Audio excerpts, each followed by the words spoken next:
Om Namo Bhagavate Sri Ramanaya. We commence today's satsang with a prayer by Srimati Sapna Ganesh, followed by Sri Nandakumar Sir's Darshanatrayam. Ekam Aksharam.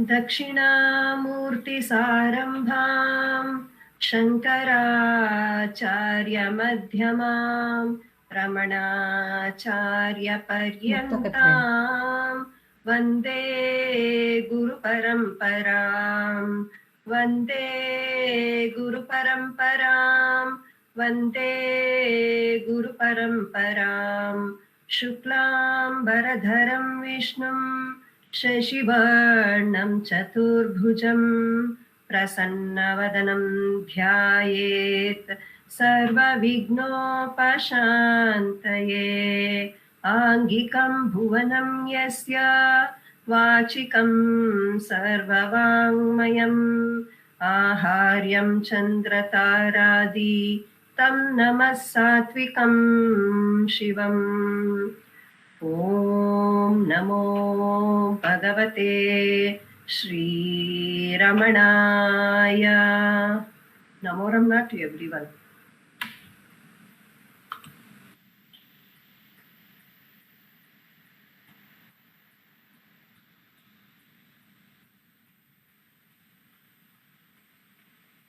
Ekam aksharam Rudinirantaram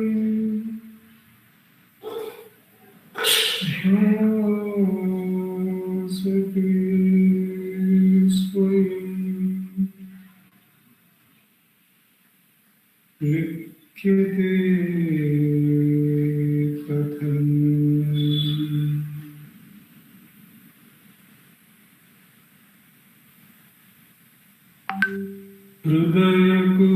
हृदयकुहरमध्ये केवलं ब्रह्ममात्रम् यहम् इति साक्षात् आत्मरूपेण भाति हृदि मनसा स्वं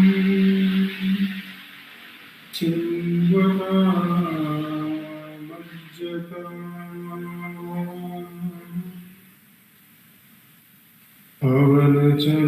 पवनचलनरोधा आत्मनिष्ठो भवन्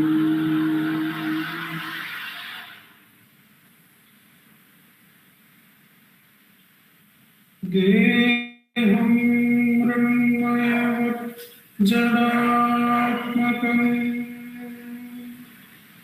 अहं बुद्धिर्न तस्यास्त्यतो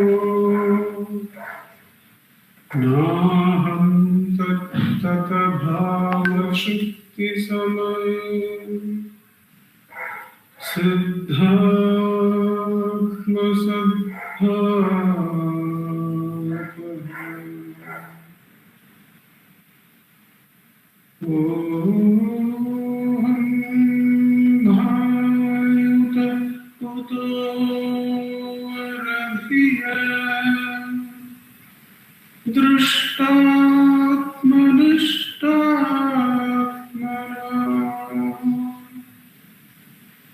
सोऽहं स्फूर्तितया अरुणाचल शिवः पूर्णो विभाति स्वयं सोऽहं स्फूर्तितया अरुणाचल शिवः पूर्णो revathi swayam. Namo Ramana. We will now have the chanting of Upadeshasaram by Uma Shripati and Srimati Ashwini Balaji. नमो रमण वायुरोधनात् क्लियते मना जालपक्षिवद्रोधसाधनम् चित्तवायवश्चित्क्रियायुताः शाकयोर्द्वयी शक्तिमूलक लयविनाशने उभयरोधने लयगतं पुनर्भवति नोऽमृतम् प्राणबन्धनात् लीनमानसम् एकचिन्तनात् नाशमेत्यद नष्टमानसोत्कृष्टयोगिन कृत्यमस्ति किं स्वस्तितिं यत दृश्यवारिदं चित्तमात्मना चित्वदर्शनं तत्त्वदर्शनं मानसं तु किं मार्गणे कृते नैव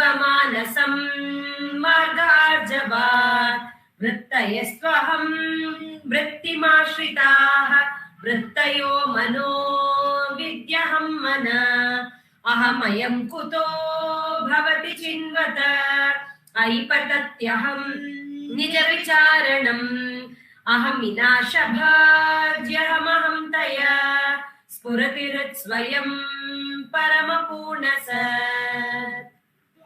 नमो नमः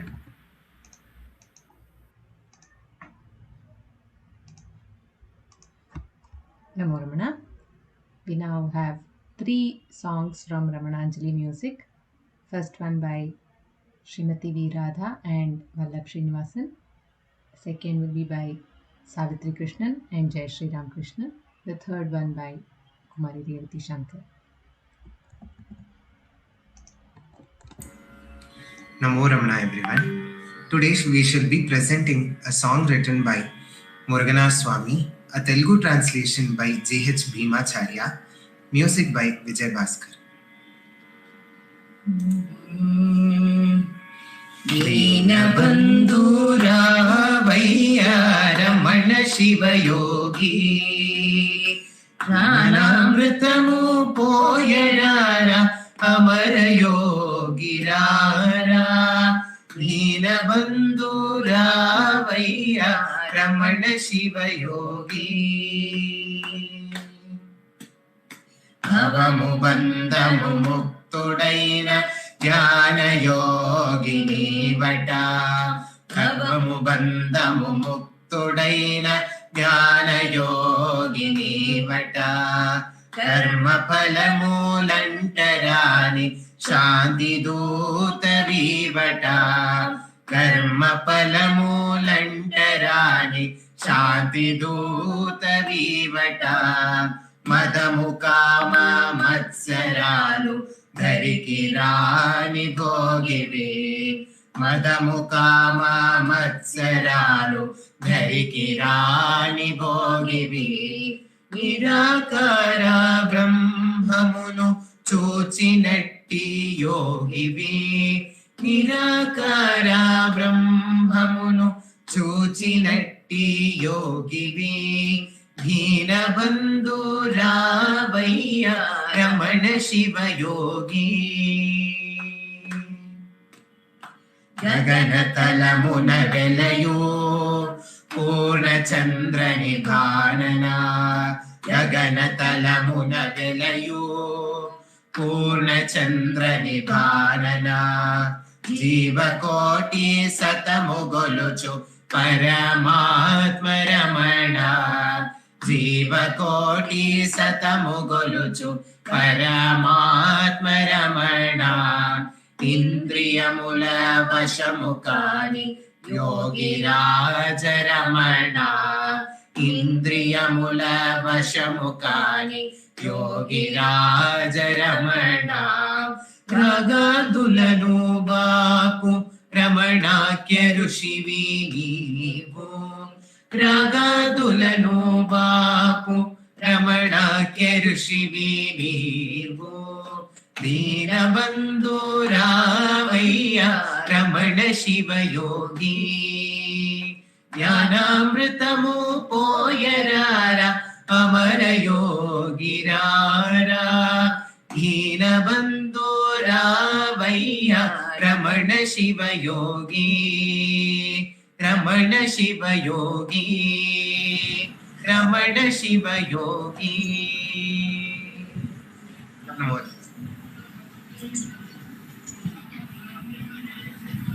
ಬಿಡೆನ ನಿನ್ನಯ ಚರಣ ಬಿಡೆನ ನಿನ್ನಯ ಚರಣ ಓ ರಮಣ ಸಂಕಟಹರಣ ಬಿಡೆನ ನಿನ್ನಯ ಚರಣ ಓ ರಮಣ ಸಂಕಟಹರಣ ಬಿಡೆನ ನಿನ್ನಯ ಚರಣ. ಹೆಂಡತಿ ಮಕ್ಕಳು ಸಂಸಾರ ಮನೆ ಹೊಲಗದ್ದೆಯು ಬಂಗಾರ ಹೆಂಡತಿ ಮಕ್ಕಳು ಸಂಸಾರ ಮನೆ ಹೊಲಗದ್ದೆಯು ಬಂಗಾರ ಕ್ಷಣಿಕ ಸುಖಗಳ ಜಾಲದಲ್ಲೇ ಕ್ಷಣಿಕ ಸುಖಗಳ ಜಾಲದಲ್ಲೇ ಸಿಲುಕಿದೆ ನಿನ್ನನು ಕಾಣದಲೇ ಓ ರಮಣ ಸಂಕಟಹರಣ ಬಿಡೆನ ನಿನ್ನಯ ಚರಣ. ಸುಳಿಯಲಿ ಸಿಲುಕಿಯ ಕಡ್ಡಿಯ ರೀತಿ ಸುತ್ತಿದೆ ನನ್ನಯ ಮನವು ಸುಳಿಯಲಿ ಸಿಲುಕಿದ ಕಡ್ಡಿಯ ರೀತಿ ಸುತ್ತಿದೆ ನನ್ನಯ ಮನವು ಜಾಲಕ್ಕೆ ಸಿಲುಕಿದ ಹರಿಣಿಯ ಹಾಗಿದೆ ಆಂದೋಳನದೇ ಅರಿವು ಓ ರಮಣ ಸಂಕಟಹರಣ ಬಿಡೆನ ನಿನ್ನಯ ಚರಣ. ಮಾಯೆಯ ಮುಸುಕಿಗೆ ಸಿಲುಕದ ಯೋಗಿಯೇ ನಿನ್ನಯ ಪಾದವ ಅರಸಿದೆ ನಾನು ಮಾಯೆಯ ಮುಸುಕಿಗೆ ಸಿಲುಕದ ಯೋಗಿಯೇ ನಿನ್ನಯ ಪಾದವ ಅರಸಿದೆ ನಾನು ವಿಷಯದ ಕೇದಿಗೆ ಅರಿಸುವ ನನ್ನ ಮನ ಭೃಂಗಕ್ಕೆ ದಾರಿ ತೋರು ನೀನು ಓ ರಮಣ ಸಂಕಟಹರಣ ಬಿಡೆನ ನಿನ್ನಯ ಚರಣ ಓ ರಮಣ ಸಂಕಟಹರಣ ಬಿಡೆನ ನಿನ್ನಯ ಚರಣ ಬಿಡೆನ ನಿನ್ನಯ ಚರಣ ಬಿಡೆನ ನಿನ್ನಯ ಚರಣ. ಓಂ ನಮೋ ಭಗವತೆ Shri ರಮಣಾಯ.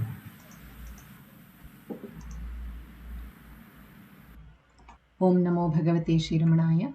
We are meditating on Ramana Suprabhatam written by Shantanandapuri Swami. This is the 17th verse which we are going to meditate today. Bhranta vibhinna guru bodhita yoga margah Shrantah prayatna bahulam tapa acharantyah तेषां विचारणपथार्जुमार्गदर्शी आनन्दचिद्रमणभो तव सुप्रभातम् भ्रान्ता विभिन्नगुरुबोधितयोगमार्गः श्रान्ताः प्रयत्नबहुलं तप आचरन्तः तेषां विचारणपथार्जुमार्गदर्शी आनन्दचिद्रमणभो तव सुप्रभातम्. Good morning, O Ramana, the Supreme Consciousness Bliss. You have shown the straightforward path of self-enquiry to those deluded in yoga paths advocated by various preceptors and to those weary, performing tiring austerities. Whatever sadhana we may be doing, like parayana, japa, reading books, singing, dancing, and many more other sadhanas, these are all ladders or paths which lead to the direct path, self-inquiry, which is given to us to reach the ultimate path, to ultimate goal by Bhagavan Sri Ramana Maharshi. When we surrender to that Supreme One, the direct path reveals itself to us. Wherever we go, whichever path we take, He lights that path and shows the light of self-inquiry at the end of the path. I present to you a song written by, a translation by N.S. Lakshminarayana Bhatta, music by M. Rangaram.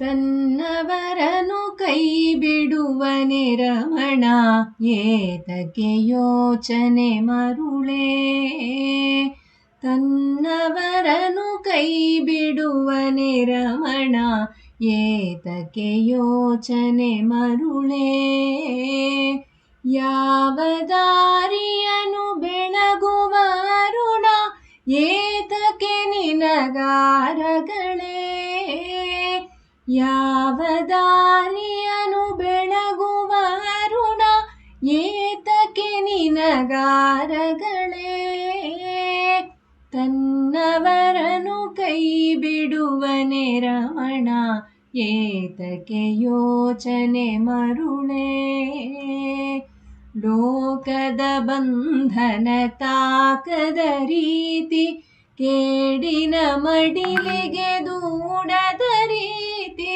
ಲೋಕದ ಬಂಧನ ತಾಕದ ರೀತಿ ಕೇಡಿನ ಮಡಿಲಿಗೆ ದೂಡದ ರೀತಿ ನಂಬಿದ ಮಗುವನು ನಡೆಸುವ ರಮಣ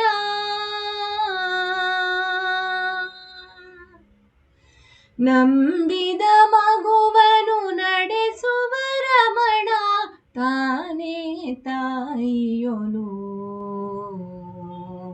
ತನ್ನವರನು ಕೈ ಬಿಡುವನೆ ರಮಣ ಏತಕ್ಕೆ ಯೋಚನೆ ಮರುಳೇ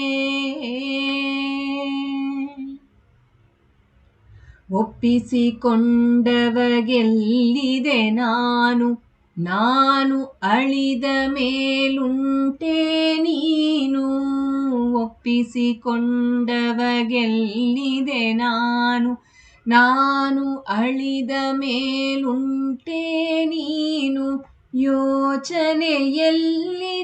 ಅಳಿಯಲು ಮನವು ಯೋಚನೆಯಲ್ಲಿದೆ ಅಳಿಯಲು ಮನವು ಇರುವುದೆಲ್ಲ ಬರಿ ಅವನು ತನ್ನವರನು ಕೈ ಬಿಡುವನೆ ರಮಣ ಏತಕ್ಕೆ ಯೋಚನೆ ಮರುಳೇ ಯಾವ ದಾರಿಯನು ಬೆಳಗುವ ಅರುಣ ಏತಕ್ಕೆ ನಿನಗಾರಗಳೇ ತನ್ನವರನು ಕೈ ಬಿಡುವನೆ ರಮಣ ಏತಕ್ಕೆ ಯೋಚನೆ ಮರುಳೇ.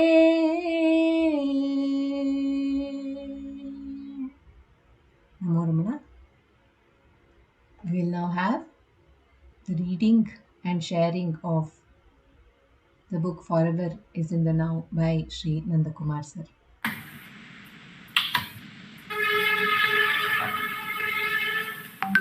Namo Ramana.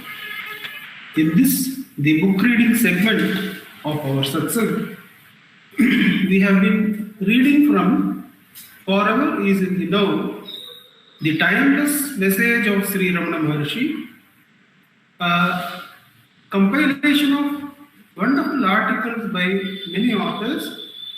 These articles have been edited and compiled by our founder president, Sri A.R. Natarajanji.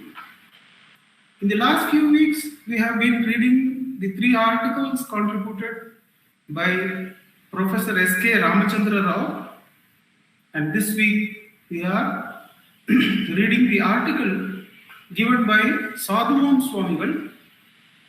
The article is entitled Sadhana and Work.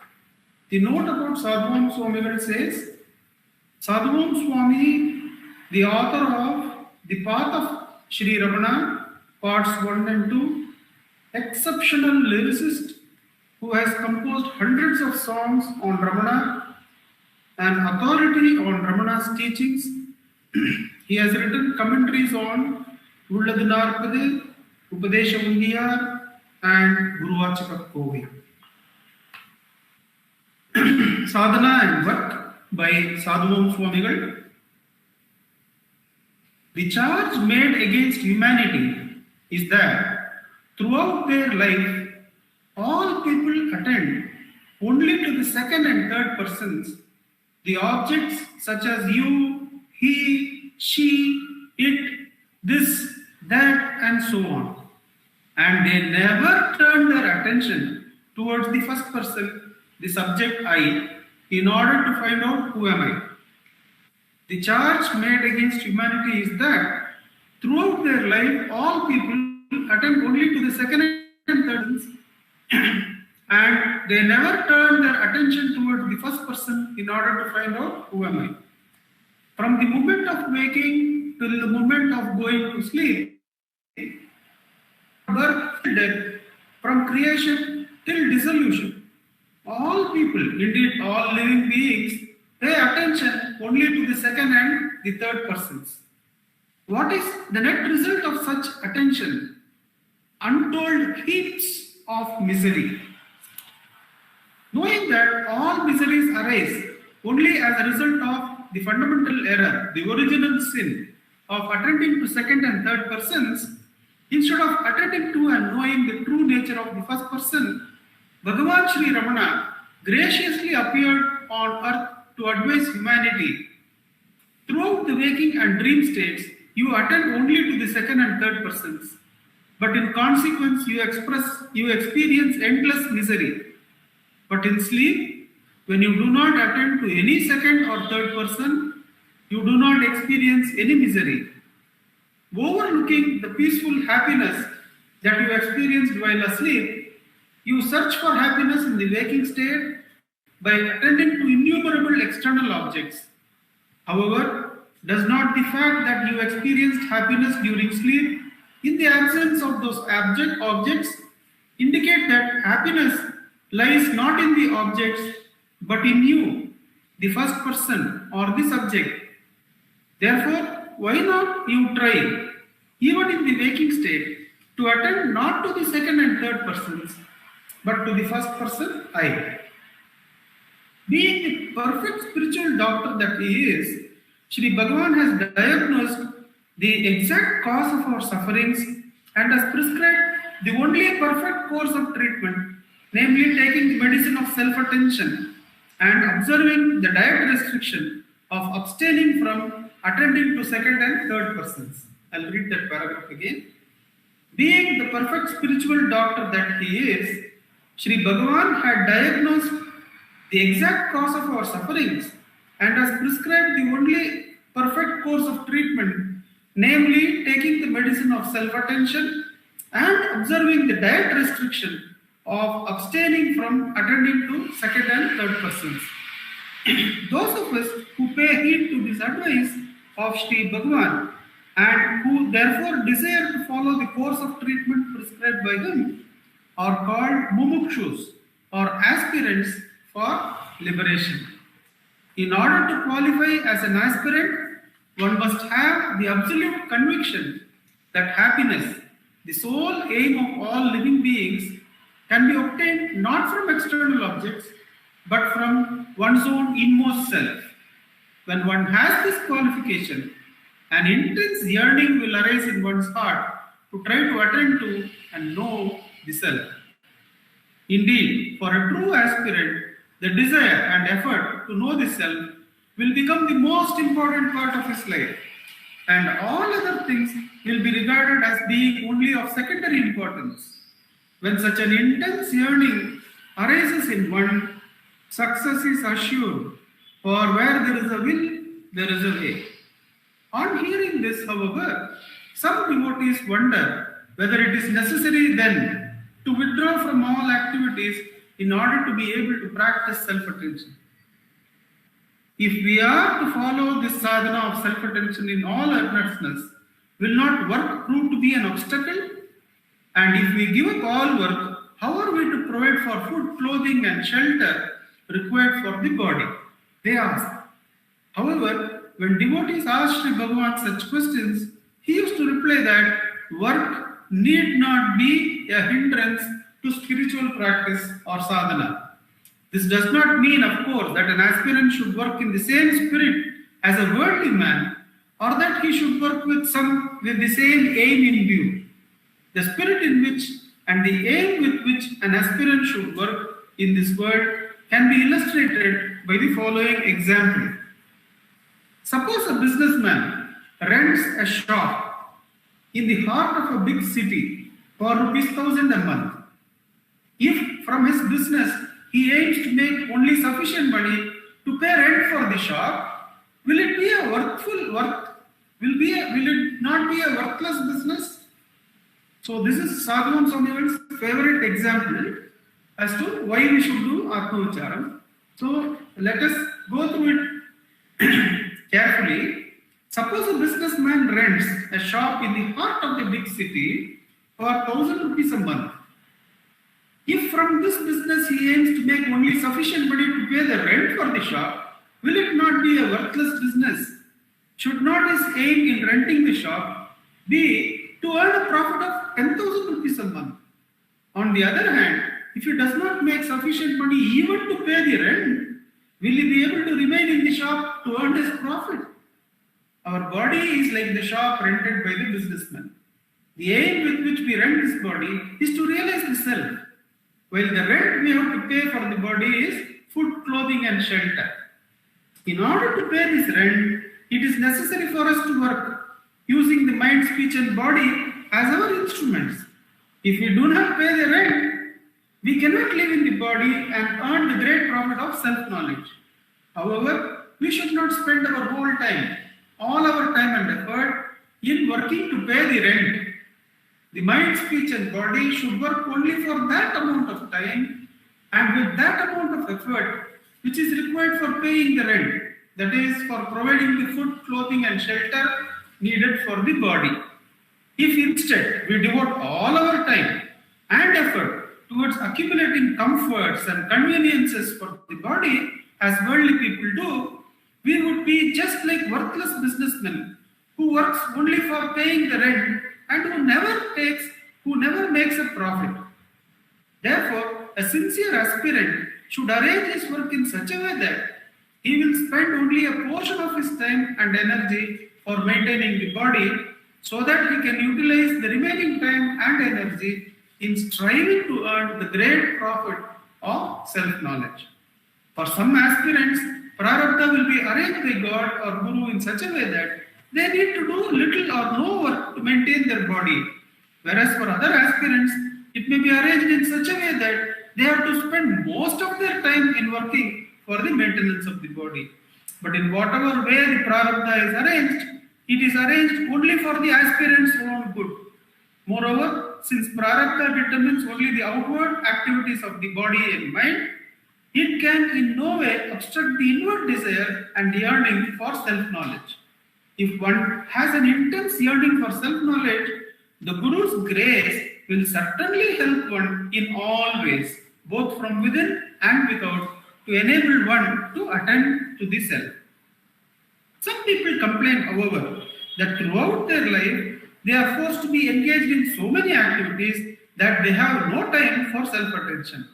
But even in the midst of many other important activities, do we not find time to eat, take bath, answer the natures of call, sleep, and so on? Similarly, in the midst of all other activities, an earnest aspirant will find at least a few minutes each day to practice self-attention.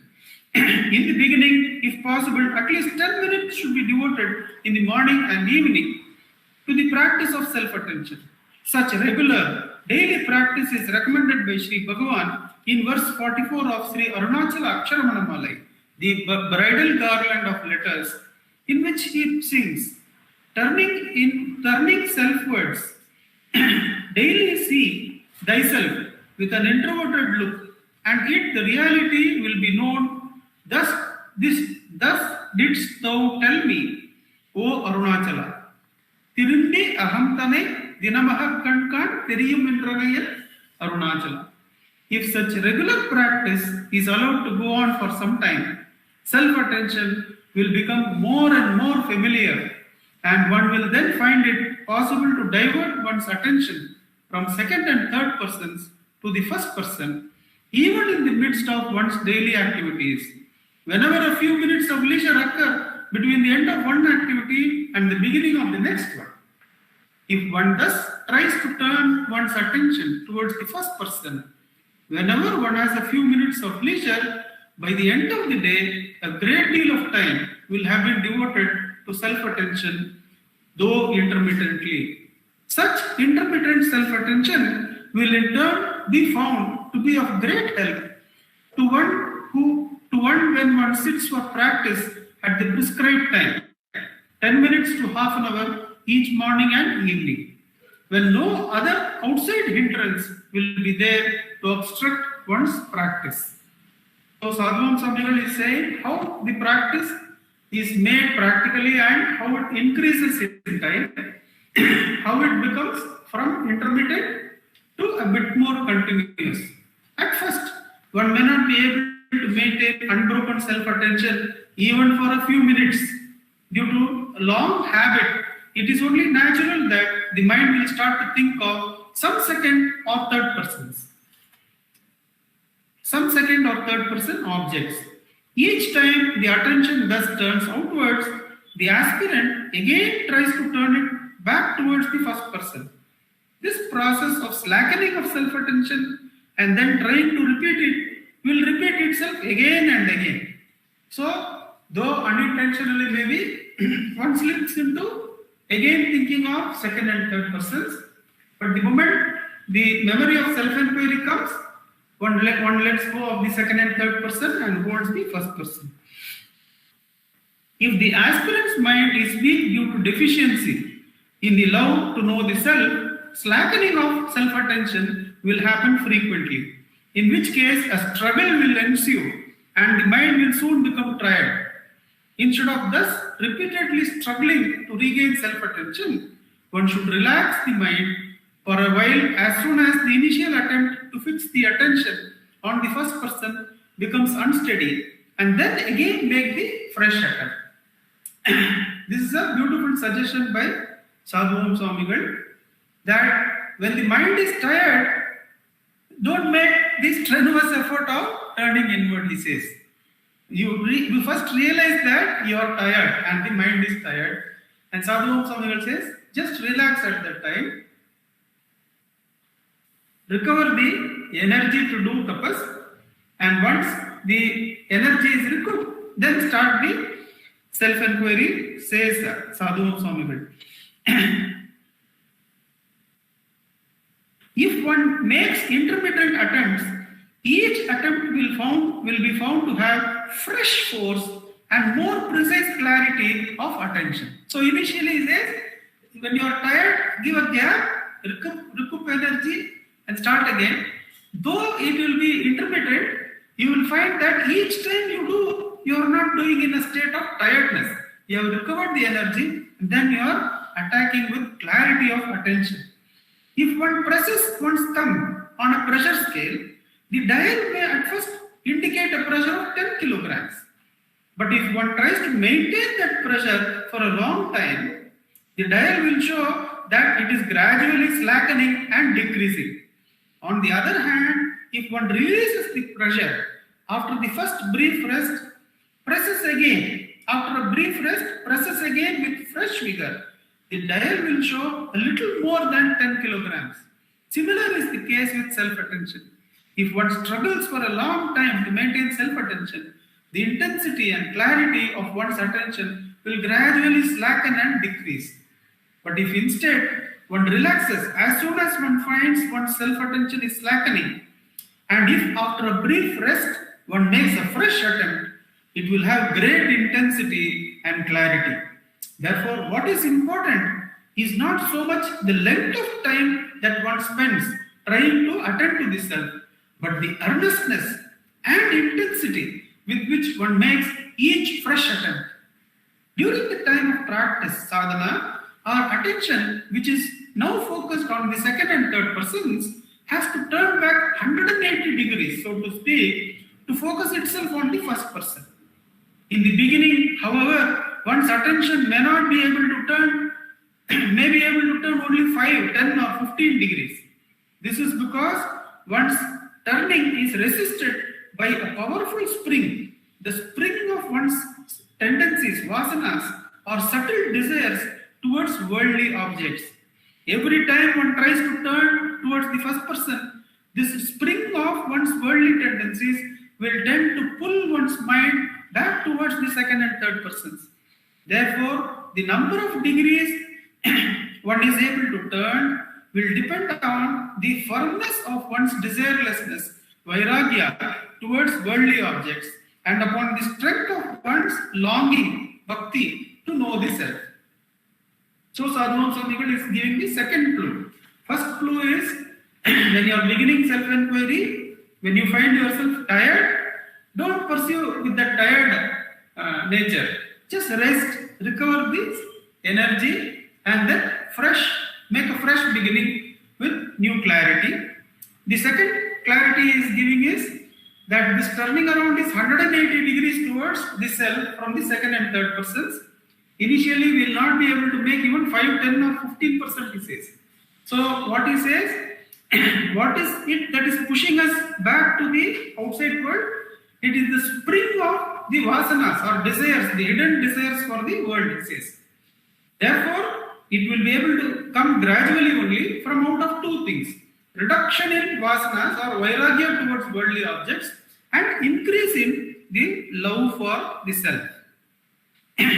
Such vairagya and bhakti will be increased in one by regularly practicing self-attention, by earnestly praying to Bhagavan, and by constantly associating with such persons or books as will repeatedly remind one. Only by knowing the self can we attain real and enduring happiness. So long as we do not know the self, we will be endlessly courting and experiencing misery. Therefore, our first and foremost duty in life is to know self. All other efforts will only end in vain. This should be known thoroughly, says Sadhana Swamigal. I'll repeat that again. He says 3 supports will be available to the sadhaka. Such vairagya and bhakti will be increased. Vairagya towards the worldly objects or the reduction in the spring that pushes you back to the world. Such vairagya and bhakti towards the self, will be increased in one by regularly practicing self-attention, by earnestly praying to Sri Bhagavan, and by constantly associating with such persons or books as will repeatedly remind one. What should the reminder be? Only by knowing the self can we attain real and enduring happiness. So long as we do not know the self, we will be endlessly courting and experiencing misery. Therefore, our first and foremost duty in life is to know the self. All other efforts will only end in vain. Om Namo Bhagavate Shri Ramanaya.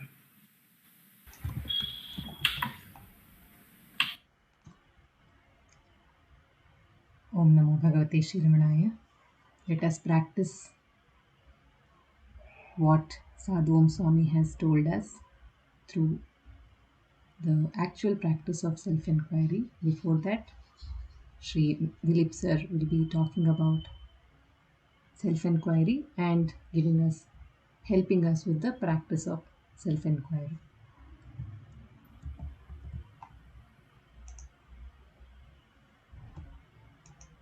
Namo Ramana. Dhyayet Sharadachandra Sundaramukam Tamraravindekshanam Bhaktabhishtavarabhayapradakaram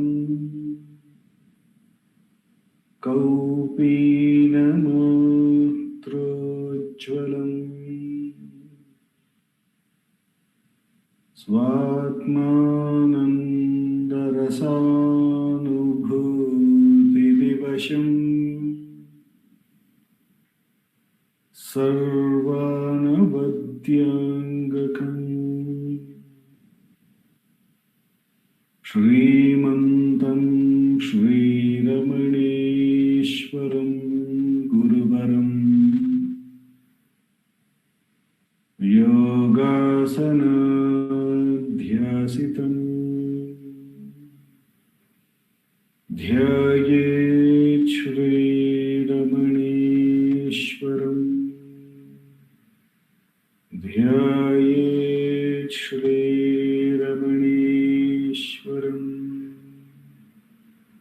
Dhyayet Shri Ramaneshwaram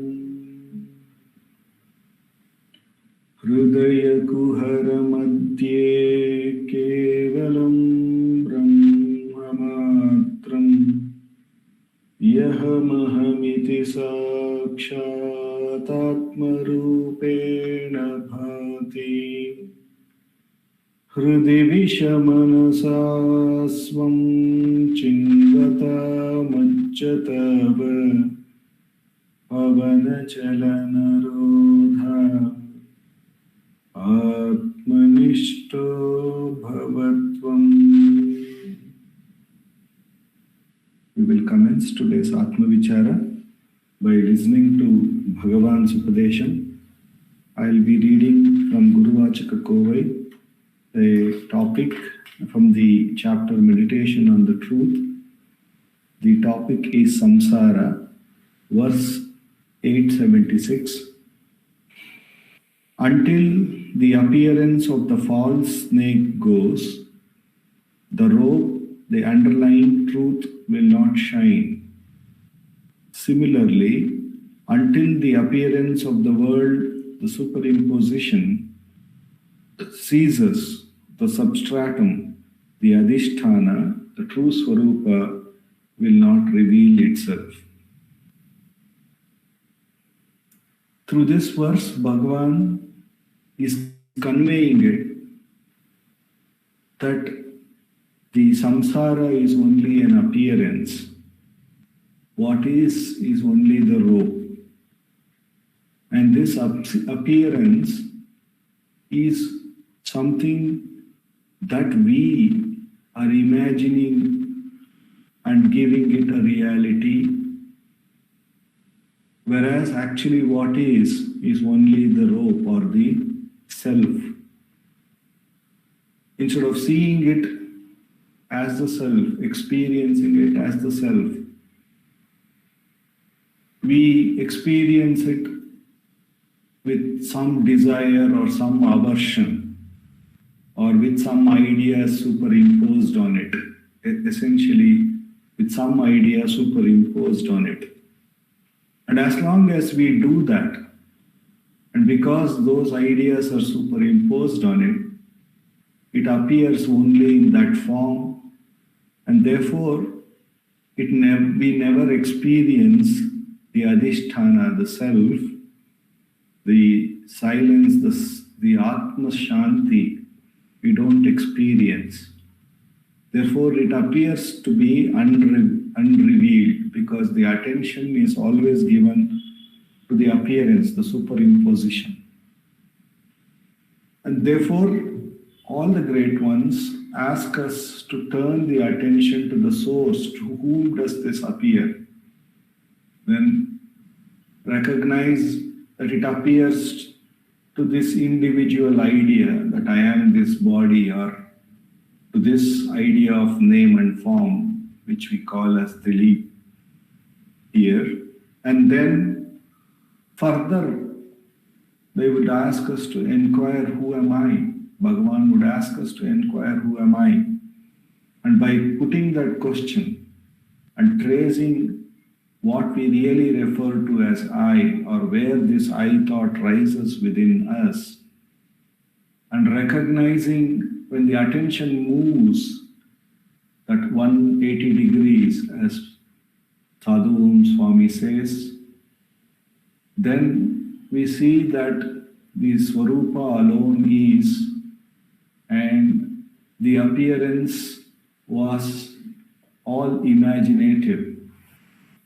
And by repeatedly turning our attention 180 degrees, by whenever there is any object that appears to us, whether grossly in the world as in the waking state, as Sadhu Swami was saying, even in our work or day-to-day life, or mentally when we sit down for a meditation and appears as many imaginative ideas and thoughts, as long as there are objects appearing, we should see it as an opportunity, as Bhagavan says, to inquire, to whom is this appearing?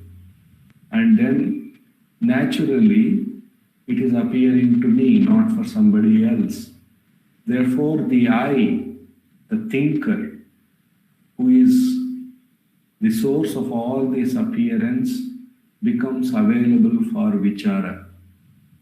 Thereupon, when we inquire, who am I, or where from this I rises within me, or what do I refer to as I within me, the grace of the Sadguru, who has blessed us with this vichara of who am I, takes us and makes our mind abide, get absorbed at the source, and revealing the Adhisthana here and now, the true Swarupa here and now. With repeated practice, Bhagavan assures the mind will gain enough strength to abide in the source. And until such time, we should repeatedly practice this Atma Vichara. With the immense grace of Bhagavan, with which alone we have come to this most direct path, which can reveal the truth, remove the snake here and now, and reveal the rope, which is unmoving, not creating any fear, here and now, giving the pradhana shanti. That becomes possible by this Atma Vichara. The immense grace of Bhagavan, the next 10 minutes, let us do Atma Vichara.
Namo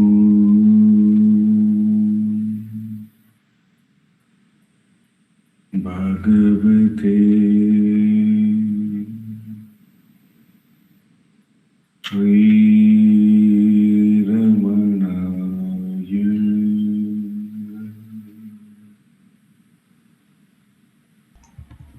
Namo Ramana. Thank you. Om Namo Bhagavate Sri Ramanaya. We will now have the sharing of Dakshinamurti Stotram by Sri Venkatesh Deshpande.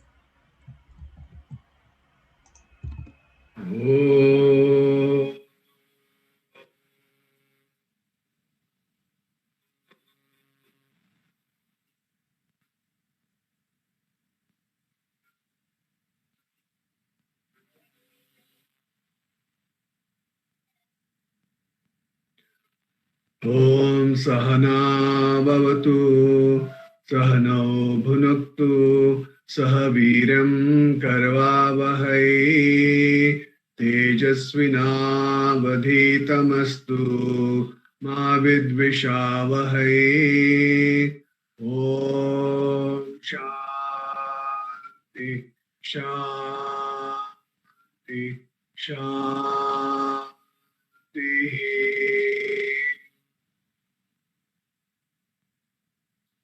Gurur Brahma, Gurur Vishnu, Gurur Devo Maheshwaraha, Gurur Sakshat Parabrahma, Tasmai Shri Guruve Namaha. Om Dakshinamurti Sarambham Shankaracharya Madhyama Ramanacharya Paryantam Vande Guru Parampara. Oh.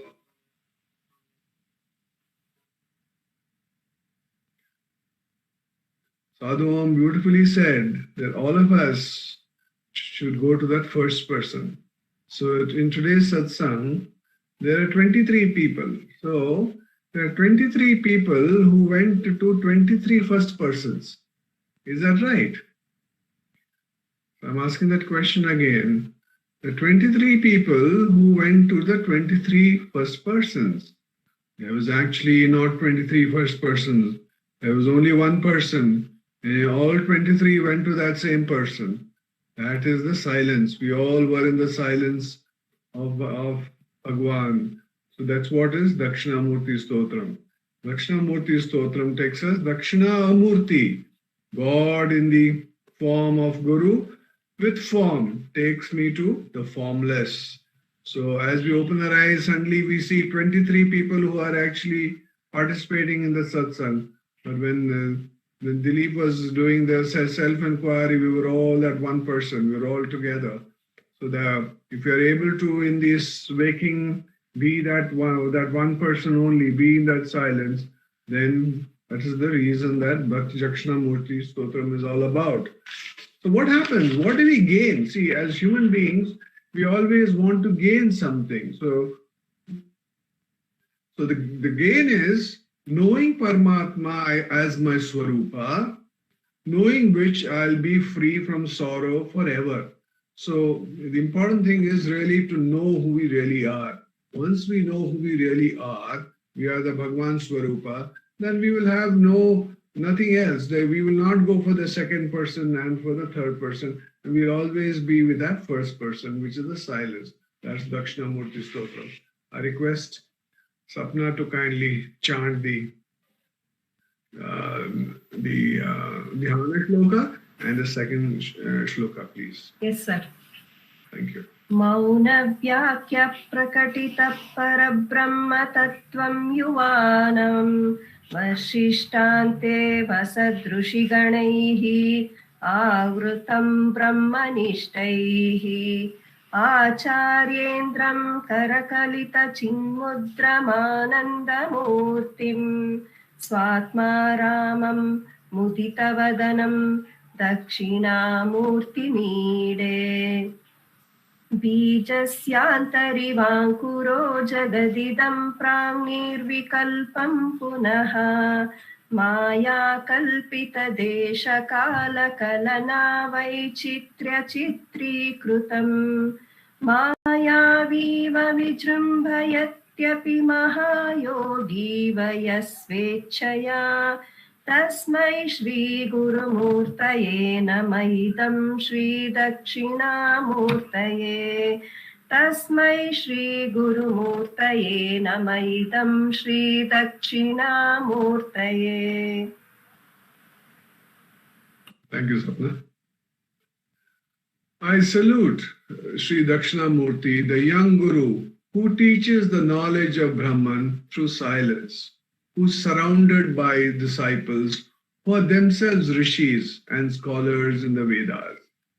I worship Sri Dakshinamurti, who is a teacher of teachers, whose hand is held in the sign of knowledge, Chinmudra, whose nature is fullness, who reveals in himself and who is ever silent. So that's what we did in the self-inquiry, was we were abiding in the self, we were in the silence.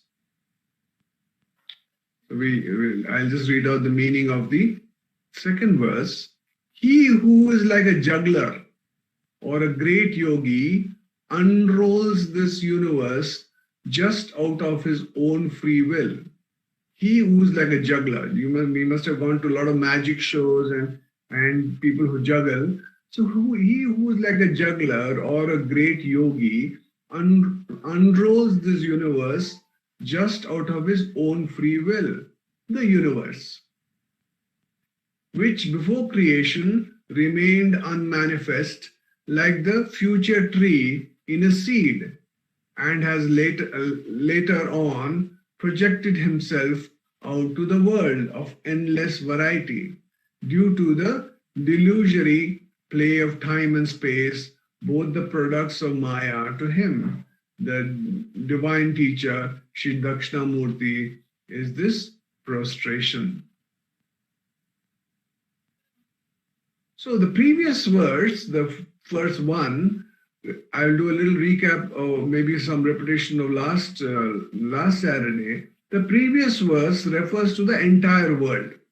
This refers to this world.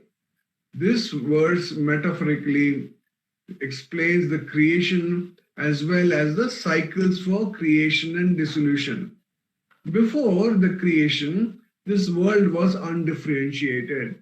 It means everything was unmanifested, and then this manifested happened. It's like the ocean, which was always the ocean, and it became the wave. So exactly the same thing. Before the creation, this world was undifferentiated, but then just as sprout comes from inside the seed, this world has come forth. This world has come forth from like the seed. So ancient rishis' vision of creation is not the same as the modern scientists. They knew that something existed before the Big Bang theory. Scientists call it singularity. We probably don't have the right language or scientific concept to describe it. However, the world comes from something. It did not come from nothing. So it is more of a transformation rather than the creation. In the vision of Vedanta, the unmanifest becomes manifest.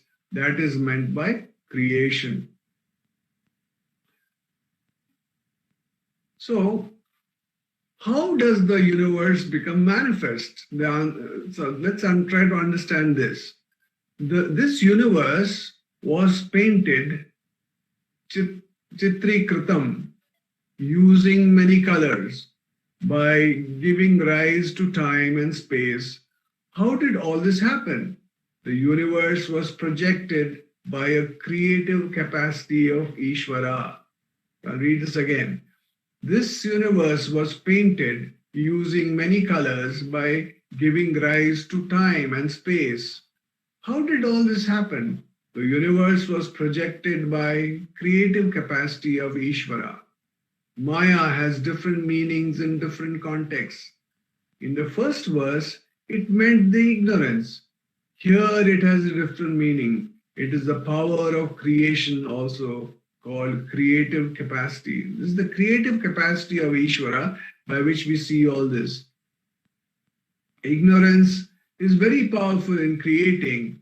Ignorance can easily create a snake out of a string. That is why Maya always also means ignorance. Maya means also ignorance. The first half part of this second verse above talked about the creation and the marvel of the active creation. This is the active creation of Bhagavan, Ishvara. The second half below further talks about the creation that presuppose a creator. The one who indeed by one's own self, sankalpa or desire, like a great yogi or like a magician, expands the universe. Sri Dakshinamurti in this verse is referred to as the one who causes the expansion of this entire universe. How? Through his Maya. So Sri Dakshinamurti in this verse is referred to as the one who causes the expansion of this entire universe. How? Through his Maya. Here Maya has yet another meaning. In common parlance, Maya here means magic. See, when you go to a magic show, you see a magic.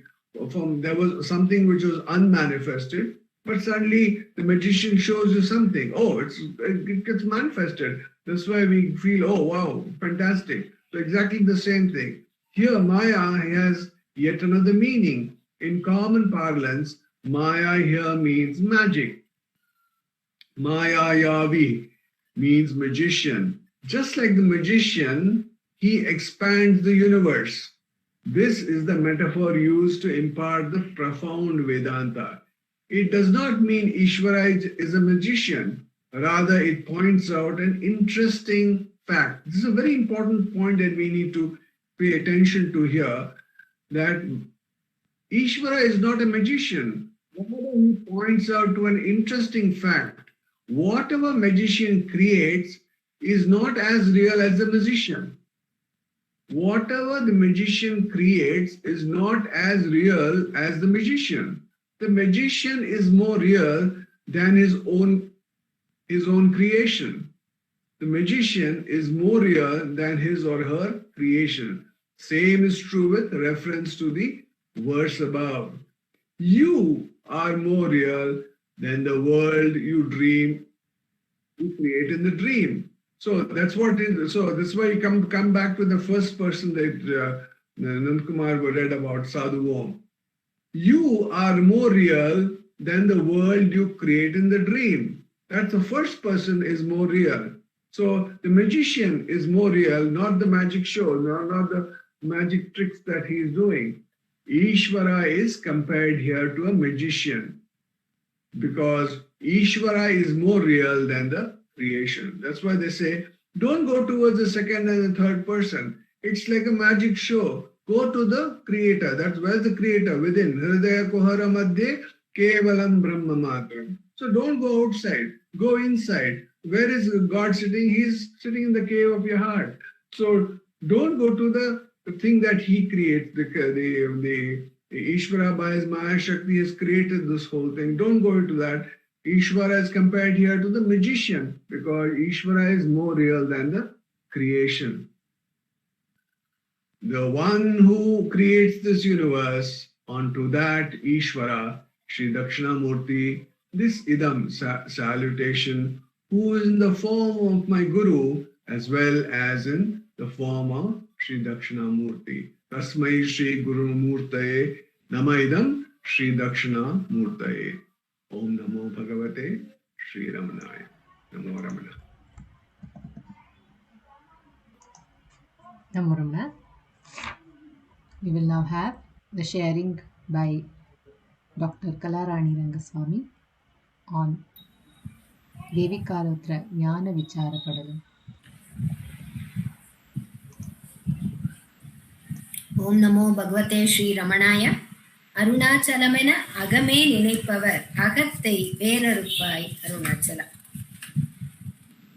With the abundance grace of Bhagwan, we are meditating on Devi Kalotra Jnana Vichara Padalam, very graciously given to us by Bhagwan in Tamil. And the last satsang we saw, Jnana Udaya Puruttedan Narkriyai Satkriyai Navilapattaral. For the purpose of attaining Jnana only, scriptures guide us to do good deeds and to be with good discipline. Means one has to perform Siva Puja both inside and outside. A Satkriya means with great discipline worshipping Siva in the temple. But after getting Jnana, both these can be withdrawn. Likewise, doing Mantra Japa and getting the pala, the fruit, by the way of that mantra murti darshan, make a man think that is the supporting stick, and he is not ready to leave that supporting stick. He holds it very tightly. This is Salamba Yoga. Bhagwan says, after realizing the truth, Jiva merges with Atma and becomes Atma itself. So, he need not catch hold of that supporting stick because he himself become that supporting stick because of abidance in the self, as Atma is the base for everything. So, Bhagwan says, be in the self without any attachment towards worldly objects. He says, Nit prapanchatte nilai. That is the state. Nit prapanchatte state. Be in that state. And in the next stanza, Bhagwan says, Padalam unbaga pagar sakti antamai. Right from the underland to the upper strata, all things are happening on the basis of that Sakti alone. The source for creation, the whole creation, and its movement is based on that Sakti only. From where all the actions get the energy? It is unseen. We can't see the energy. We can't see the electricity passing, isn't it? We can only see the impact of electricity. We can enjoy the electricity through many devices like fan, AC, fridge, washing machine, and lot more. But when suddenly, when a device is not working, we never say the AC has gone, the washing machine has gone. We immediately will say electricity has gone, though we can't see electricity. Because we know very well that the source for all these devices is electricity. That is why Bhagwan says, Padalam munbaga pagarsakti antamai. When each and every action of the universe is based on that very Sakti, we who form a very tiny fraction of an atom, our action definitely must be based on that Sakti only. Is there any doubt in that? When we are not certain about our birth and death, our life in between the birth and death, how can we claim our action? And how can we claim the pala for that action and pala out of it as ours? We can't claim that. Even waking up from the bed in the morning is not in our hands. தூங்குகிற போது வாங்கும் மூச்சு சுழிமாறி போனாலும் போச்சு. It's a very famous saying in Tamil. The breath that we are inhaling and exhaling, if it takes a wrong direction while we are sleeping, there the story comes to an end. Living in such a situation, we think we are responsible for all actions. In Mahabharata war, when Karna was dead, Arjuna, after knowing Karna was his brother, cried, saying, "Oh God, I myself killed my brother. I am ashamed. I killed him." He was repeatedly saying, "I killed him. I killed him." Krishna called him and said, "See, Arjuna, many have killed Karna already. Many have killed him by calling him as a cart driver's son. So, he was forbidden to learn along with the children of royal family. Dronacharya didn't accept him as his disciple. And he learned from Parasurama. But after learning that he is not from the royal family, he said that whatever you have learned, you will forget it at the right moment. This is the fate of Karna. Before the war, his mother Kunti Devi asked him to boon and not to use Nagastram more than once. That was one. That when I saved you by pressing the chariot 1 feet under the earth. O Arjuna, do you remember that?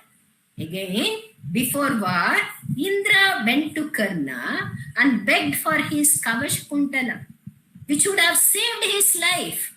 Likewise, many have killed him before you aimed him with one arrow. Okay, that arrow finally took away his life. But he has been already put to death by many, including me, because I begged all the dharmas that he has accumulated at the last moment. And you claim that you killed him. Remember, you were only an instrument. Everything is planned by the Sakti, by me. Then Partha surrendered to Krishna. And many times we are also of the thought that I am the doer. What can I do? Even a small atom cannot be replaced by me without the Sakti. Avanindri oru anuvum asayadu. And the next stanza, Bhagavan says, Adharapatta ivai attunayum yarale sunyamam astiram konda வீதலுரும் அவர் சூரர் சூன்ய ஞானியராய் சுட்டு. We'll meditate on this stanza in the next satsang. Om Namo Bhagavate Shri Ramanaya.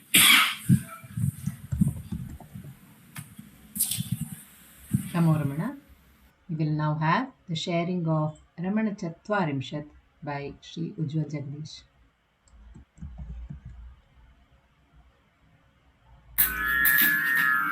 Om Namo Bhagavate Shri Ramanaya. We are meditating on the 17th verse of Ramanacentre written by Ganapati Muni.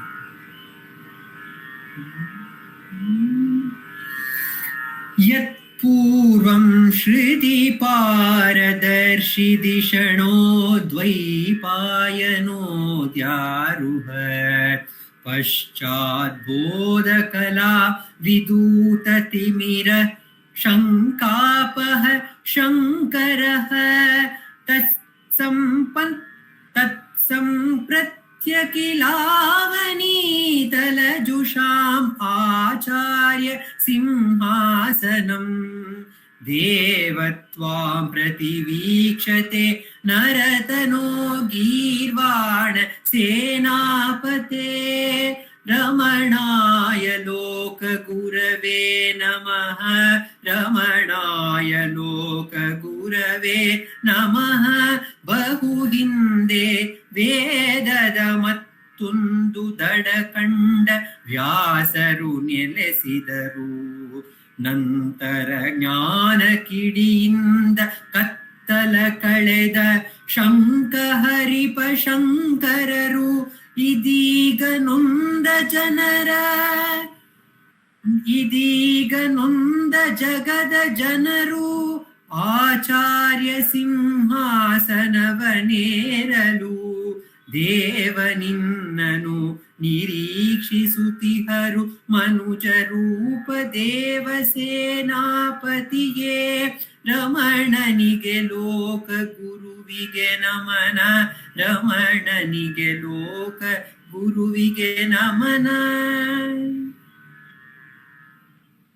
Ganapati Muni, in this verse, he is saluting the Loka Guru Ramana, and he is begging that ocean of compassion to come and adorn that seat of Acharya Simhasanam, which the world is expecting him to come and adorn and guide all the true seekers in the world. This Acharya Simhasanam, which long back was adorned by Vyasa Maharshi, and later it was adorned by Shankaracharya. That Acharya Simhasanam awaits you, O Girvana Senapate, O Deva Senapati, O Subramanya, O Muruga. In the human form, the world is waiting for you to descend and sit on that seat of wisdom. The Guru is ever available. Ramana says the Acharya Simhasanam is ever available in the heart of all the beings. And he is available, but we don't approach the Guru. Why don't we approach the Guru? Because we do not have complete faith in the words of the Guru. Because we still think the world, which is so beautiful, is much more pleasurable than the truth which the Guru is telling us. Sitting on the Simhasanam of the heart, he is ever shining there and telling us to turn back towards him, but we are afraid. This story is very beautifully depicted. Each one of our story of how we are afraid to approach the Guru and get his instructions is depicted in Mahabharatam, in the Leela, where the Parashara Maharshi once, when on a bank of a river, he sees a very beautiful girl. Her name is Satyavati.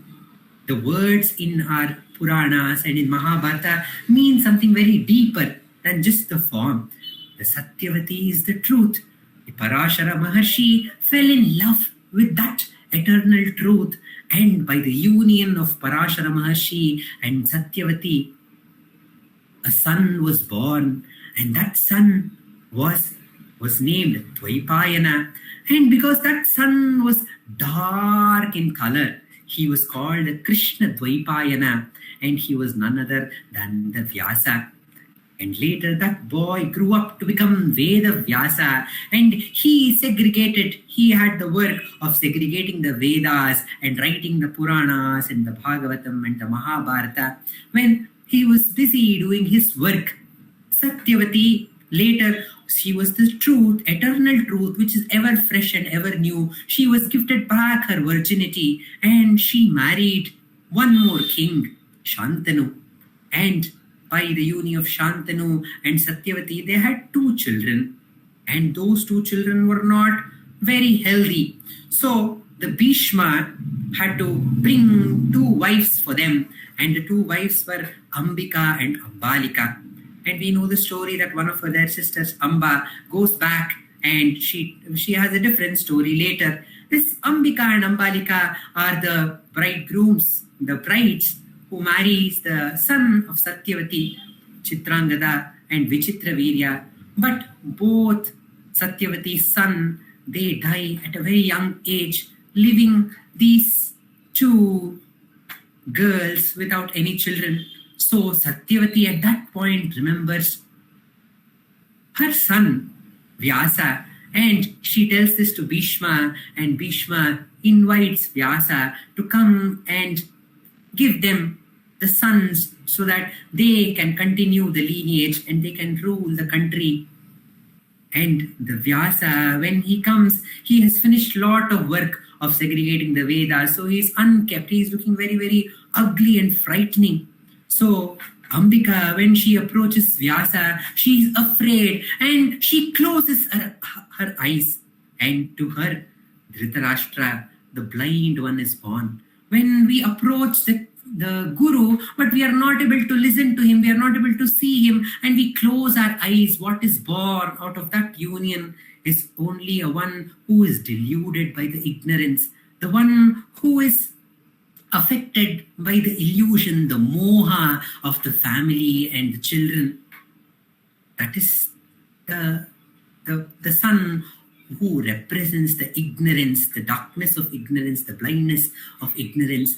And Ambalika, when she approaches the Guru Vyasa, she becomes pale in fear. And the son who is born to Ambalika is Pandu. And the Pandu is very, very thin and pale and very, very weak. When we approach the Guru with the fear and when we become pale, we don't find the fullness. We become weak. But we hear the story when Satyavati requested Vyasa to again meet Ambika and give one more son who is healthy. Ambika, being afraid, she sends her maid to meet Vyasa. And when the maid, who is completely surrendered to the Guru, surrenders to him, the one who is born of that union is Vidura. Vidura, who is the Mahatma. Vidura, who is the Dharmishta. And Vidura, to whose house Sri Krishna himself comes. Such is the union when we completely surrender to the Guru. Such beautiful fullness blossoms. But we are afraid. We do not have the full faith in the words of the Guru. So we have this doubt within us. To clear all these doubts, Shankapaha Shankaraha was born. Shankara, who was born in Kaladi, at a very young age, he learned all the Vedas and the Shastras. And at the young age of 8, by the divine Leela, he got the permission from his mother, Aryamba, to take sannyasa. And he left home and he went towards the north of India. And there in a cave, he met his guru, Govinda Bhagavat Pada. And Govinda Bhagavat Pada was waiting for Shankara. And as soon as he reported him outside the cave, he welcomed him. Who is it? Come in. And he readily gave him all the treasures that he had understood and had practiced. And after that, he instructed him to go towards the north and spread the message of the truth, spread the message of the Vedas.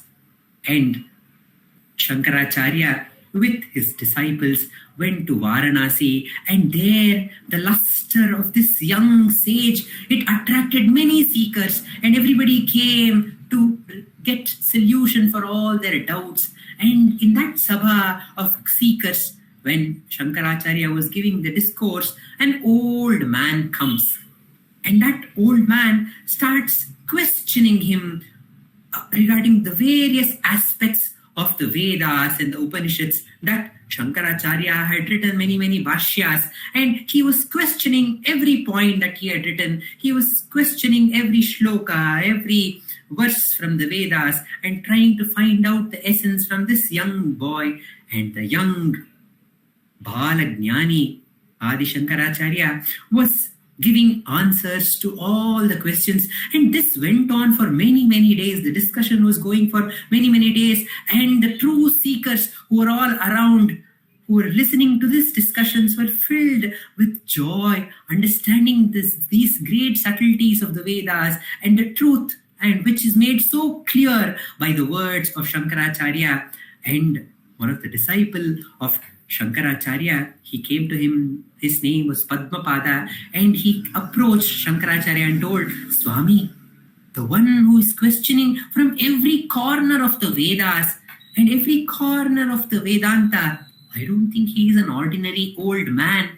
I think he is Veda Vyasa himself who has come, the one who has understood the Vedas, who has seen the other shore of the Vedas, Shruti Paradarshi Dishano, Dvaipayano.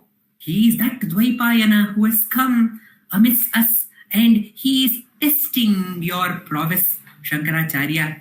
And at that and after he got this question from Padmapada, Shankaracharya himself says, Oh, great one, you are the Veda Vyasa, isn't it? And the old man nodded his head, agreeing that he is the Veda Vyasa and the one who had understood the Vedas, and he had come to test Adi Shankara, and through testing, telling to the whole world that here is the one who has completely understood what I have segregated and made it available as the Vedas. Here is the one who has understood the essence of the Vedas, who has come here to give clarity for all the doubts. He has come so to tell to the whole world that Shankaracharya is the guru, he is the one who is the next suitable, the wise guru who can sit on the Acharya Simhasanam after the Veda Vyasa. And the Veda Vyasa instructs him, now your journey starts from now. You have to go to the Prayagraj and you have to meet a Kumarila Bhatta and you have to do debate with him and you have to take the glory of the self, the Advaita, the self alone, which is, you have to tell this glory to Kumarila Bhatta. And Shankaracharya goes to Kumarila Bhatta, and Kumarila Bhatta was such a great Pandit that he had understood the Vedas so well, and he had understood this Vedas so well, and he wanted to debate the greatness of the Vedas with the people of other philosophies. So he joined the Gurukula, which teaches other philosophy, and he started learning from the Guru to understand that philosophy so that he becomes very, very proficient to debate with them and take the glory of the Vedas.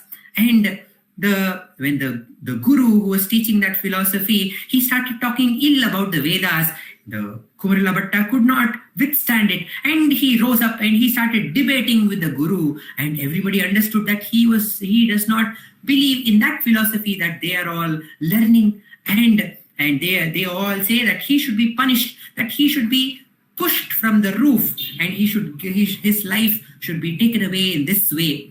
And Kumarila Bhatta, who went up the roof and they were ready to push him, and then he said, if the Vedas are true, let my life be saved. And at that point, he was pushed from the roof and he fell down. His life was saved. It says that one of his eyes went away. And that is because he said, if the Vedas are true, the doubt, that a little small doubt that if the Vedas are correct, if they are right, then the life be saved, was a doubt which was there embedded in that statement. He had to say, the Vedas are true and let my life be saved. But that small doubt made him lose one of his eyes. And after that, understanding that he had done Guru Droha, he wanted to give away his life. So he had prepared a fire from the husk, and slowly he was getting ready to give up his life. At that point, Shankaracharya came to debate with him, and Shankaracharya gave the discourse of the truth of Advaita, and Kumarila Bhatta understood at that moment, and he agreed to that truth which Shankaracharya was telling, understood that this is the essence of the Vedas and it is eternally true. He understood, and later he guided Shankaracharya to go to his student Mandana Mishra and continue the work of making everyone in the world understand the truth of the Vedas. This is the story of Shankaracharya. And Shankaracharya, who saw that the India people were worshipping many, many gods, he was the one who unified everything and made all these gods into 6 streams, Shan Matam. And then he explained that there is only one truth, and all these matams are only the faces of this one truth which shines as the Brahman in every heart. This was the truth which Shankaracharya told and removed all the doubts in the minds of the true seekers. In the same way, Ramana has come into our lives to remove all the doubts and make us abide in that one self. Om Namo Bhagavate Sri Ramanaya.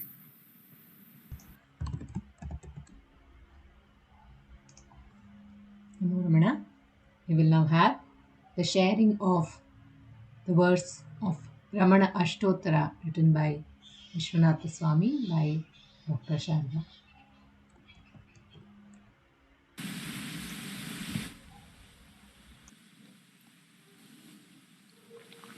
Namo Ramana. Prostrations to Ramana, shining as the self in all beings. By the immense grace of the self manifest as Ramana, we are meditating on the Ramana Ashtottara Shatanamavali the 108 names on Ramana, composed by Vishwanatha Swami, and which reveals the life story of Bhagavan. It is based on the life story of Bhagavan. It is a summary of the life story of Bhagavan, as it were. And we were meditating on the Nama Mahashakti Nipatena Prabuddhaya Namaha. He who became enlightened by the descent of that great energy, that energy which is all encompassing, that energy which was referred to in the Dakshinamurti Stotra as Ishvara, which Dr. Kalarani also spoke about as the energy which is unperceived, which cannot be seen, which cannot be comprehended by any of the senses. So that huge energy, that Mahashakti, swallowed him up, as it were. It descended on him, as it were. And we also enjoyed other interpretations of this Nama, saying that the Adishaya Shakti of the mind, when it descends into the heart, then the Jnana takes place. And then Vishwanatha Swami goes on to say, what happened?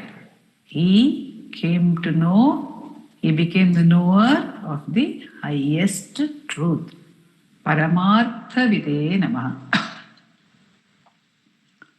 Mahashakti Nipatena Prabuddhaya Namaha. Om Paramartha Vide Namaha. Paramartham is the supreme. Parama is supreme. Paramartha is that which is the supreme knowledge. But one can also look at the word Paramartha. It is the greatest meaning. It is the only meaning to life. It is the supreme meaning. Artha means meaning. Artha means wealth also. It is the supreme wealth. It is the supreme wealth. There is no higher wealth than that. He became aware of the supreme wealth. That's why Jagadishwara Shastri in the Dhyana Shloka on Bhagavan, he calls him Shrimantam. Shrimantam. He is the embodiment of all wealth. He is the most wealthy person. Kunja Swami would say that when my guru, who is a father to me, who is a mother to me, is the wealthiest person in this world, why should I go begging of anyone else for anything? Even Sadhu Om Swami says, and there's a beautiful Kannada translation of Sadhu Om Swami's song, which says, Ravichandra Taregala Irisuva Bhujake is this the shoulders which are bearing the entire universe, is my Lord very big. And when I have this person, Ivananta Sirivanta Tande Namagiruvaga, when I have such a wealthy father, Parara kade kai chachi bedaleno. Why should I beg of anybody else for anything? So that Parama Artha Bhagavan attained at that point of time, the greatest wealth, the greatest knowledge, Paramartha, the greatest understanding he got at that time, the highest truth, Paramartha Vide Namaha. All other learning, because Bhagavan soon after that, 6 weeks later, was to put aside other learning. He was to put aside the academic learning. Actually, until then, he had been a fairly good student in the sense that he had always gone through his classes, may not have been extraordinary, may not have shone in that academic stream, but he was always fine in his academics. There was no issue. But now he lost all interest in his studies. If he had any interest, he not particularly interested, but not particularly disinterested either. But he lost interest. He specifically lost interest in all other vidya. He would be absorbed in the Paramartha Vidya, in that supreme knowledge alone. He would be absorbed at all times. Thivra is the next name which Vishwanatha Swami gives. Thivra. With great intensity, he was absorbed in the self and the self alone. All other knowledge became meaningless. Here we remember Shankara Bhagavat Pada, whose story we just heard, his advice to an old man trying to study a grammar exercise, the famous verses of Adi Shankara, Nahi nahi rakshati dukrinkarane, bhaja govindam, govindam bhaja mudamate. And when we played the scene of Bhagavan writing the imposition of Bain's English grammar, Dr. Rajkumar Bharti, who was setting the background music for that scene, he used the tune of Bhaja Govindam, Nahi Nahi Rakshati Dukrinkarane. So, it is of no use. Of what use is this? Sri Chandrasekhara Bharati Mahaswami, he says, Sarvam Vyartham Marana Samaye Shambhamekam Bhajeham. Everything else will go away at that point of death. Everything will desert us. Sarvam Vyartham, except the Paramartha Vidya, the supreme knowledge. There is a song which my sister Dr. Ambika would sometimes quote. Aayega jabre bulawa hari ka, chhod ke sab kuch jana padega. So when we get the call from the Supreme and the Marana Samaya, we have to leave everything behind. Of what use is any other vidya to us at that point of time? And we also remembered, while meditating on Bhagavan's experience of enlightenment, we remembered the young boy Nachiketas, who is standing at the doorstep of Yama and asking Yama, tell me your secret. And Yama offers many things to him, various arthas, various benefits, various kinds of wealth in this world, including the wealth of good health. All that he offers to him. And he offers to him all kinds of knowledge. Everything is offered to him. And the young boy simply says, at the end, in some point or the other, however long my life may be, I will have to leave this behind. All this which you are promising me at this point of time, all that I will have to leave behind and come to your doorstep only again.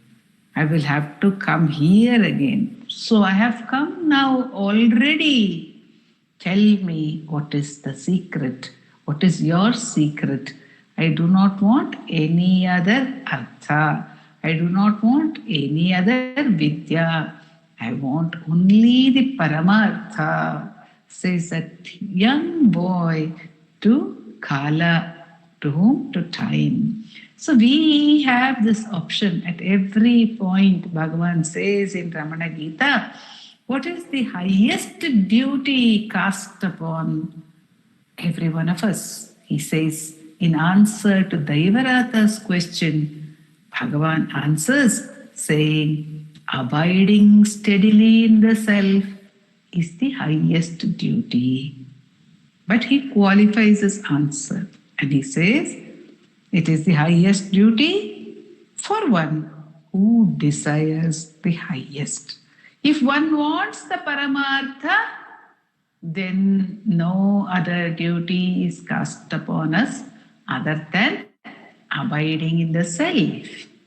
If one wants the Paramartha, Bhagavan says, if you desire the highest, the Parama, and that highest became known to this young boy. He became enlightened, which meant that he knew that by knowing which everything else became known. He became the Sarvajna because of attaining the supreme knowledge. Nothing further needed to be attained. That's also indicated by this nama, Paramartha. When Vishwanatha Swami is using the word Paramartha, he is indicating that there is nothing further for Bhagavan to do or to attain. He has already attained the supreme knowledge. So whatever happened after that moment had no benefit at all for Bhagavan. There was nothing added on to him. There was nothing that he had to seek from anything, because he had got the ultimate knowledge, the ultimate wealth. He had got what the pinnacle of everything that had to be attained. Paramarthavit he became. So there was nothing further for him to do. There was nothing further for him to gain. This is therefore a revelation to us that after that moment, the entire life of 54 years of Bhagavan, and practically most of which after the first 6 weeks at Madurai and 3 days of journeying to Arunachala, the rest of those 54 years, Bhagavan was there at Arunachala. For whose sake was he there? It was an act of spontaneous, pure spontaneous compassion, because there was nothing for him to gain. That is what this Nama is telling us. And further it tells us that though there is an impression that Bhagavan did penance when he was in Patalalingam and other places, that is not the case. It is as author Osborne writes, to seeming tapas. And Shamala Ramachandran, when she spoke of Bhagavan, she said, Bhagavan's tapas, if you call it tapas, Bhagavan's penance, if you call it penance, was unique because he didn't have anything to gain. He did not even want any vision of God. He didn't want union with God. He had no need whatsoever. Tapasya is normally performed. Great tapasyas, great tapasvis are there. Some have sung of Ramana saying, oh, I saw the Kali Valmiki Muni, I saw the great tapasvi Valmiki in Ramana. Yes, great tapasvi Valmiki, great tapasvi Dhruva. But Shamala Mami said, one small difference, that Bhagavan had nothing to gain. He had absolutely no seeking. There was nothing for him further to be attained because he had got the Paramartha, says Vishwanatha Swami over here. It is from that perspective that we have to look at the rest of Bhagavan's life. It is for us to understand that, so as not to get confused by all the unfoldment of his Leela, thinking that he was ever seeking anything thereafter. That Vishwanatha Swami puts this beautiful Nama over here to reveal to us that Bhagavan's life is entirely and purely only a story of grace. Om Namo Bhagavate Sri Ramanaya. Namo Ramana. We will now have the chanting of Aksharamana Male given to us gracefully by Bhagavan, by Srimati Radha and Vallabh Srinivas.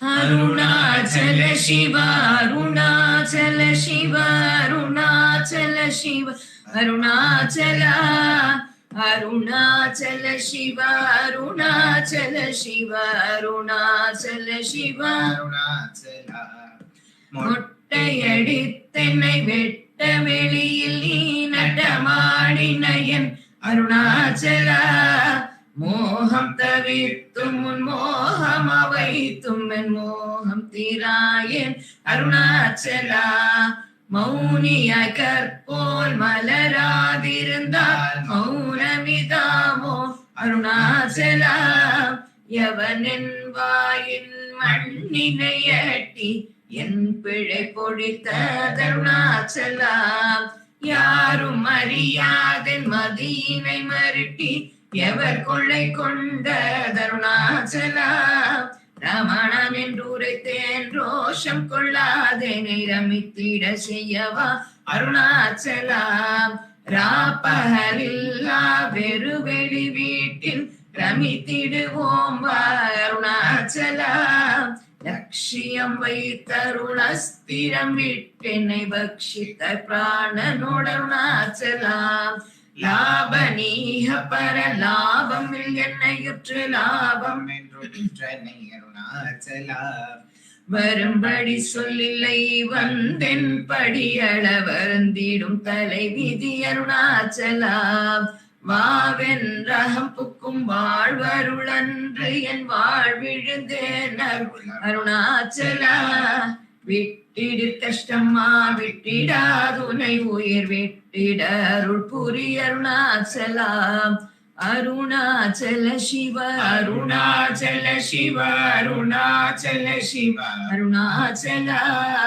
Arunachal சிவ அருணாச்சல சிவ அருணாச்சல சிவ அருணாச்சலா அருணாச்சல சிவ அருணாச்சல சிவ அருணாச்சல சிவ அருணாச்சலா அருணாச்சல சிவ அருணாச்சலா அருணாச்சல சிவ அருணாச்சலா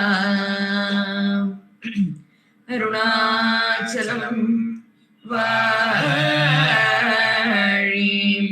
அன்பர்களும் வாழி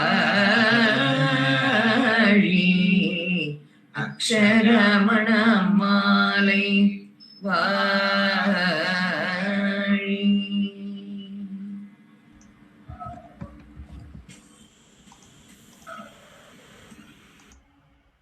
Namo Ramana. We will conclude today's satsang with the Ashtottara Puja to Bhagavan. Ashtottara Puja will be done at Sri Dilip Simha's altar. The Ashtottara chanting will be done by Vaibhavji and Prarthana and Uma and Ashwini.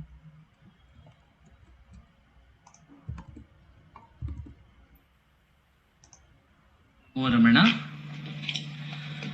Bhardwaj Vishwanath विरचितं श्रीरमणाष्टोत्तर शतनामावलिः अपार सच्चित् सुखवारिराशे यस्योर्मिमात्रं भुवनं समस्तं गुहाहितं तं रमणं गभीरं चिन्ताविहीनं हृदि चिन्तयामि। ॐ महासेन महोत्सेन जाताय नमः। ॐ श्रीरमणाय नमः। ॐ गुरवे नमः। ॐ अखण्ड संविदाकाराय नमः। ॐ महौजसे नमः। ॐ कारणोद्भवाय नमः। ॐ जगद्धितावताराय नमः। ॐ श्रीभूमिनाथस्थलोस्थिताय नमः। ॐ पराशरकुलोत्तंसाय नमः। ॐ सुन्दरार्यतपःफलाय नमः। ॐ कमनीयसुचारित्राय नमः। ॐ सहायाम्बा सहायवते नमः। ॐ शोणाचलमहोलीनमानसाय नमः। ॐ स्वर्णहस्तकाय नमः। ॐ श्रीमद्वादशान्तमहास्तरे लब्धविद्योदयाय नमः। ॐ महाशक्तिनिपातेन प्रबुद्धाय नमः।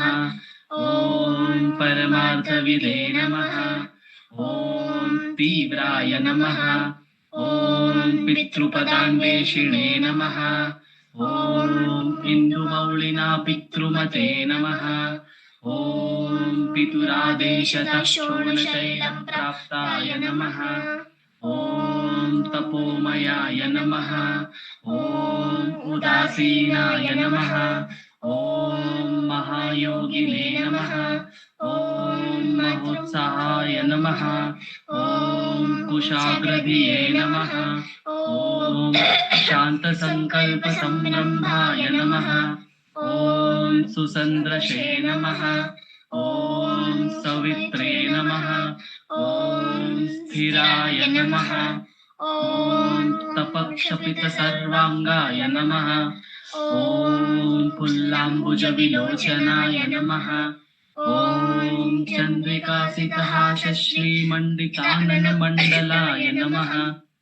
ॐ च्यूतवाट्यां समासीनाय नमः ॐ चूर्णिकाखिलविभ्रमाय नमः ॐ वेदवेदान्ततत्त्वज्ञाय नमः ॐ चिन्मुद्रिणे नमः ॐ त्रिगुणातिगाय नमः ॐ विरूपाक्षगुहावासाय नमः ॐ विराजतचलाकृतये नमः ॐ उद्दिष्टनयनाय नमः ॐ पूर्णाय नमः ॐ रचिताचलताण्डवाय नमः ॐ गम्भीराय नमः ॐ परमाचार्याय नमः ॐ सुप्रसन्नाय नमः ॐ अभयप्रदाय नमः ॐ दक्षिणास्य निभाय नमः ॐ धीराय नमः ॐ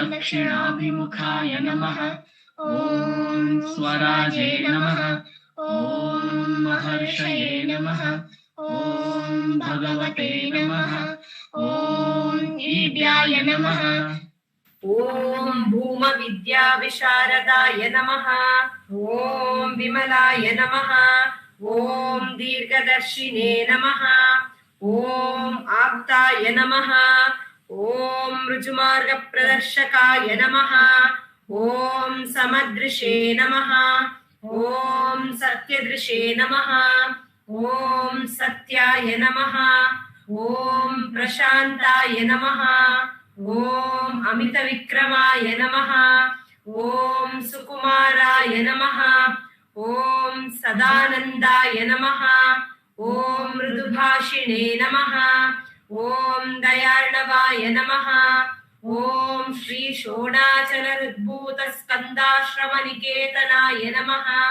ॐ सद्दर्शनोपदेष्ट्रे नमः ॐ सद्भक्तवृन्दपरिवृताय नमः ॐ गणेशमुनिभृङ्गेन सेविताङ्घ्रिसरोरुहाय नमः ॐ गीतोपदेशसारादिग्रन्थसञ्चिह्नसंशयाय नमः ॐ वर्णाश्रममतातीताय नमः ॐ रसज्ञाय नमः ॐ सौम्याय नमः ॐ आत्मवते नमः ॐ सर्वावनिमतस्थानाम् आराध्याय नमः ॐ सर्वसद्गुणिने नमः ॐ आत्मारामाय नमः ॐ महाभागाय नमः ॐ मातृमुक्तिविधायकाय नमः ॐ विनताय नमः ॐ विनुताय नमः ॐ विप्राय नमः ॐ मुनीन्द्राय नमः ॐ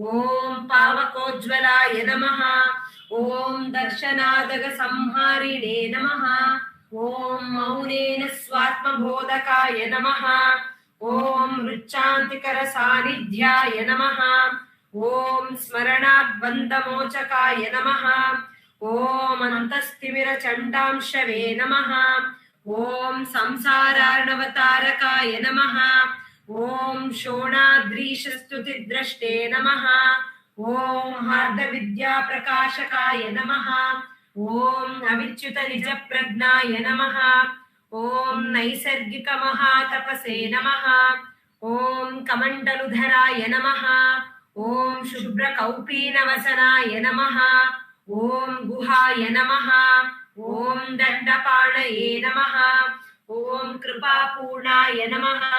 ॐ भवरोगविषग्वराय नमः। ॐ स्कन्दाय नमः। ॐ देवतमाय नमः। ॐ अमर्त्याय नमः। ॐ सेनान्ये नमः। ॐ पुरुषोत्तमाय नमः। ॐ श्रीरमण भगवते नमः। श्रीरमणाष्टोत्तरशतनामपूजां समर्पयामि। यस्थाणोररुणाचलस्य पदयोः स्मृत्या जनिं प्राप्य तद् दिव्यानुग्रहसुप्रवाहविवशस्तादात्म्यभावं गतः हृन्निष्ठस्वगभीरनित्यतपसा लोकान् पुनास्येकराट् तस्मै श्रीरमणाय ते नम इदं लोकोत्तरज्योतिषे।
नमो नमो नमो रमण सदाशिवप्रभावरण नमो महर्षि नमो महर्षि दर्शनसुखमङ्गलमुख सकलजीवहितसम्मुख ब्रह्मसङ्गीये सदा तुष्ट सदा हृष्ट सदा शिवानन्दपुष्ट परममहर्षि ब्रह्मनिष्ठ समदर्शी नमो नमो नमो रमण सदाशिव प्रभावरण नमो महर्षि नमो महर्षि ನಮ್ಮ ಮನವದೊಂದು ಕಾಡು ನೀನರಿತಿಹೆ ಅದರ ಜಾಡು ಹಿತವನರಿತು ನೀಡುತ್ತೆಮ್ಮ ಕೊರೆಯ ತಣಿಸಲೈ ಬೇಡಲೆಂದು ಬಂದ ನಾವು ನೋಡಿಯೇ ತಣಿವೆವಯ್ಯ ಮೂಡಿಗಾರನೆ ಹಿತವ ನುಡಿದು ಪೊರೆ ನಮ್ಮನು ಬ್ರಹ್ಮ ಸಂಘಿಯೇ ನಮೋ ನಮೋ ನಮೋ ರಮಣ ಸದಾಶಿವ ಪ್ರಭಾವರಣ ನಮೋ महर्षि नमो महर्षि नमो नमो नमो रमण सदाशिव प्रभावरण नमो महर्षि नमो महर्षि।